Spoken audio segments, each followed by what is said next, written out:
Hey guys, it's John here from Sonic Drive Studio. I hope you're all doing well. Korn, what a great band. We all know them, I love them, and a new record just came out, Requiem, a very good album, I must say. It has some great guitar tones and some very heavy riffs on it, so I love it. So I thought that this would be a great time to make this video. So today I'm going to try to sound like Korn using my ESP LTD 7-string baritone tuned to A, my Digitech XP100 Whammy wah, my Mesa Dual Rectifier, and Helix native by line 6. First, let's take a listen to the music that I created for this video, and then we're going to go over the gear I used, the settings, and the signal flow, etc. Here we go.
Oh yeah, I think that sounded pretty great.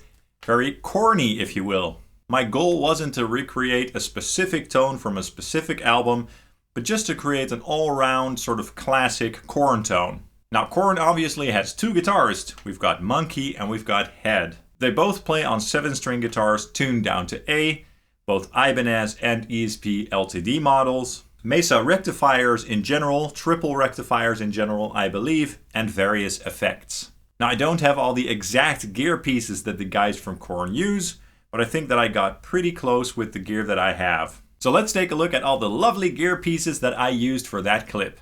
The guitar that I chose is my ESP LTD SC-607B 1H Stef Carpenter 7-string baritone. So this guitar is obviously the signature guitar for the guitarist of Deftones, but it's quite fitting for the Korn tones for a couple of reasons. One, it's a 7-string guitar tuned down to A, and two, it has a Fishman Fluence pickup in it. Now this is the Stef Carpenter signature Fishman Fluence pickup, but in Head's signature LTD guitar, he uses the Fishman Fluence modern pickups, and they don't sound that different from these at all, so this is a quite fitting pickup to use, I think. And I think that this pickup sounded really good through the rectifier actually, because rectifiers tend to get very muddy, especially with high gain settings and very low tunings. But in this case, I think that all the notes still sounded pretty clear and ballsy. So this guitar has Elixir strings on it, a set of 10s I believe, and a 68 for the low A. And that's it. Oh, and by the way, for the pickup, I am using the active voicing, so it sounds basically like an active pickup.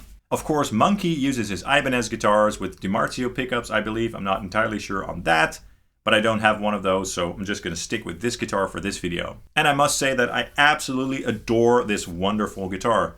Neck through, baritone, purple, a very simple design. I absolutely love this thing. Now about the effects. For the intro tones, I actually used line 6's Helix native. On both sides, I'm using the rectifier sim with low gain, a York Audio MES412 OSIR, and some room reverb, and a little bit more room reverb on the left side.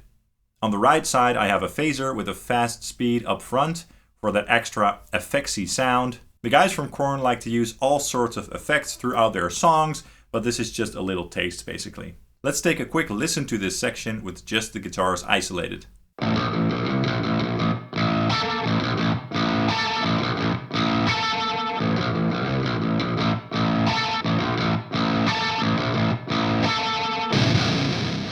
Then for some of the main heavy riffs, I used a very cool pedal, this Digitech XP100 Whammy Wah. Now this is the pedal to use for that signature heavy and brutal Korn tone, as this is the exact pedal that they use as well. Now I haven't used this pedal in a video yet. I guess I was waiting for this video to come around. And yeah, both Head and Monkey have used this pedal for years and years on their boards. It's really a part of their signature sound, very integral, I'd say. I'm a huge Digitech Whammy fan, by the way. I have a bunch of them. I have 2 of the original Whammy 1s. I have the Whammy 2 and the original bass Whammy, which is quite rare. I also have the Whammy 4 and the Chrome edition, the Whammy 5, the Whammy DT. I have the reissue bass Whammy and some of the smaller pedals like the Whammy Ricochet. So I have them all. And this one is in absolute mint condition. I have the box as well. And this one is basically quite quirky and unique because of how it looks and because of some of the settings, because it also has a wah and a volume pedal, and you can select the presets with your foot. So I guess that's one of the reasons why the guys from Korn like to use this on their boards, because I think that there are like 3 settings that they use on this pedal.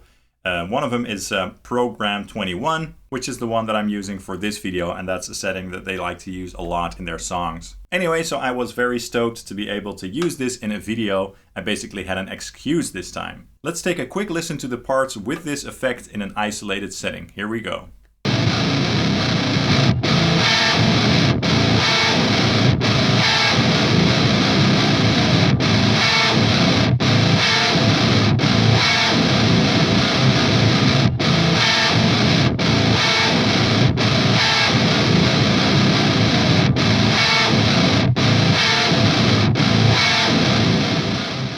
Okay, so like I said, I'm using Program 21, which is an effect that the guys from Korn also like to use very often. It's basically a blend between the dry signal and the pitch shifted tone. And with the heel down setting, it's basically an octave down, and with the heel up, it's an octave up. You don't need the XP100 for this effect per se, because that effect is also on all the other Whammy models. But all of the different Whammys do have a sort of different signature tone, and this one also sounds unique. There's a kind of latency and warble going on, some sort of imperfections that make this effect a little bit more charming perhaps than the newer models. And all the Whammys do this in a slightly different way basically. But I really love how it sounds here. It really sounds signature Korn. And then of course the mighty Mesa Dual Rectifier. Now I believe that the guys from Korn use triple rectifiers most of the time, but I don't have a triple rectifier, so I'm just going to use my dual rectifier.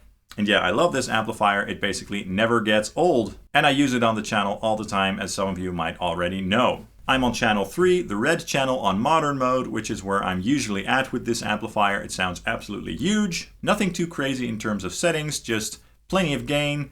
I reduced the bass a little bit. Mids is at around 12, and I also cranked the treble a little bit. And on the back, I have the power settings set to bold and diode rectification. Let's take a quick listen to the chorus section, the section where the Whammy pedal is turned off, so you can just hear the pure sound of the amplifier.